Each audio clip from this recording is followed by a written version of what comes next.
What's up YouTube family, welcome back to my channel. I hope आप सब लोग healthy और फिट होंगे एंड नवरात्रि और दशहरा की आप सभी को हार्दिक शुभकामनाएं। सो गाइस, आई नो मेरे वीडियो काफ़ी समय के बाद आ रहे हैं और मुझे आप लोगों के साथ ये बात बताते हुए बहुत प्राउड फील हो रहा है कि मेरे जितने भी बच्चे थे वो सभी अपने पेट पेरेंट्स के यहाँ जा चुके हैं एंड फाइनली मैं बॉम्बे भी आ चुका हूँ अपने फैमिली के पास। देखिए, ब्रीडिंग तो सभी लोग कर रहे हैं, काफ़ी सारे ब्रीडर हैं, बट आप लोगों को ये बात कोई नहीं बताएगा what is the dark side of the breeding. कई केसेस भी मैंने सुने, मुझे कॉल्स रिसेंटली आए थे, मुझे लोगों ने कुछ बताया। सो इस वीडियो के माध्यम से मैं आप लोगों के साथ ये बताने वाला हूँ कि जब भी आप कोई नया पपी लेते हैं, आप उसमें कौन कौन सी वैक्सीनेशन करवाएं पपी में और कौन कौन सा वैक्सीनेशन आपको चेक करके पपी ब्रीडर से लेना चाहिए। I am not talking about puppy Miller.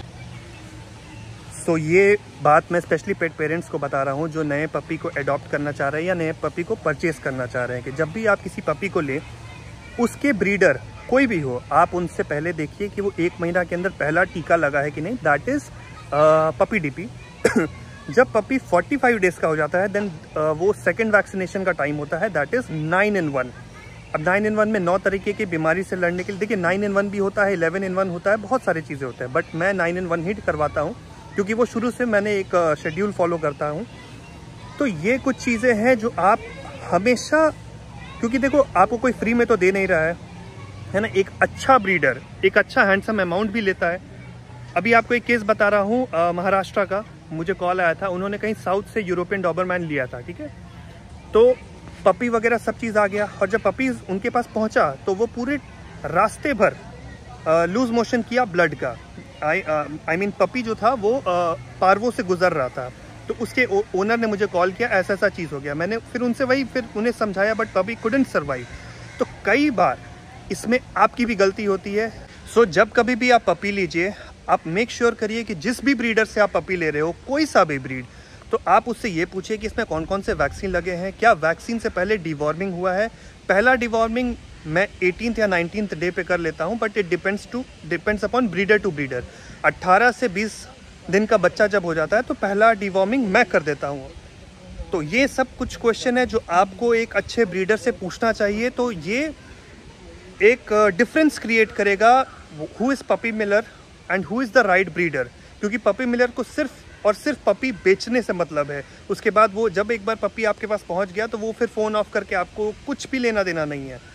तो अब कई बार ऐसा भी होता है कि पपीज़ आपके घर पहुंच गए और इमीडिएटली आपने फूड चेंज कर दिया और बच्चा बीमार हो जाता है। एक तो बच्चा पहले से ही वैक्सीनेटेड नहीं है और जैसे वो एक नए इन्वायरमेंट में गया, नया फूड आपने उसे इंट्रोड्यूस किया, बच्चे के अंदर स्ट्रेस डेवलप हो गया और फिर बच्चे को कई बार स्ट्रेस से भी, क्योंकि इम्यूनिटी ड्रॉप होती है। देखिए मेरी बात को कनेक्ट करिएगा, स्ट्रेस आने से इम्यूनिटी लो होती है और इम्यूनिटी लो जैसे होगी, जो भी वायरसेस हैं उस पर दुगुना अटैक करेंगे।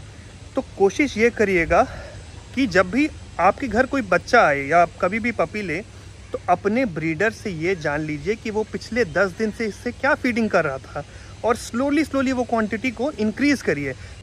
सो द बेस्ट फूड जिससे आप कभी भी जब बच्चा ले रहे हो और अपने घर में पपी आए तो आप उसे कर्ड दीजिए। कर्ड के साथ आप जो कोई भी फूड देना चाहते हो, चाहे डॉग फूड हो या कुछ भी डिफरेंट चीज़।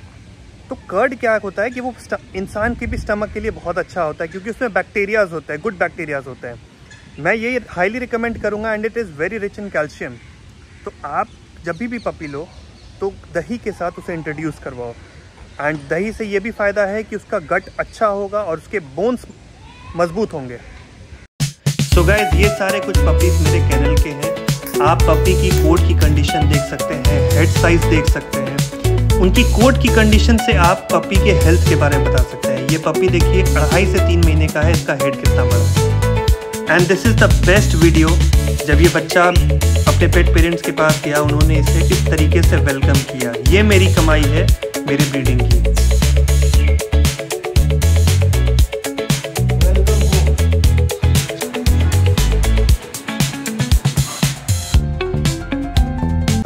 अब जो लोग मुझे पर्सनली जानते हैं वो ये भी जानते होंगे कि पिछले 2.5 महीने या 2.5 से 3 महीने के आसपास मैं झारखंड में था, just because Lara gave birth.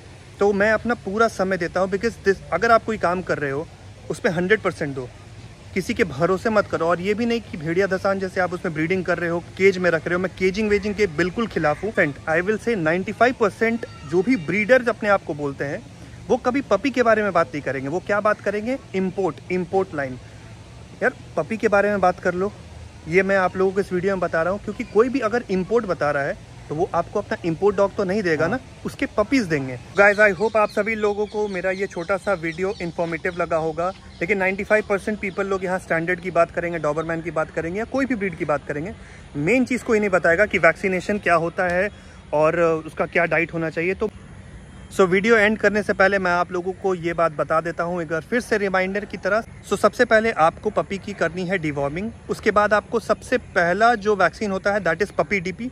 Puppy DP के बाद जो कि पपी डीपी आपको 28 से 30 दिन के बीच में डलवाना पड़ता है। Second vaccination is 9 in 1, 11 in 1, जो भी आपके वेट आपको कंसल्ट करते हैं उसका ड्यूरेशन होता है समवेयर ऑन 42 डेज से आप 45 डेज के बीच में आप कर सकते हो।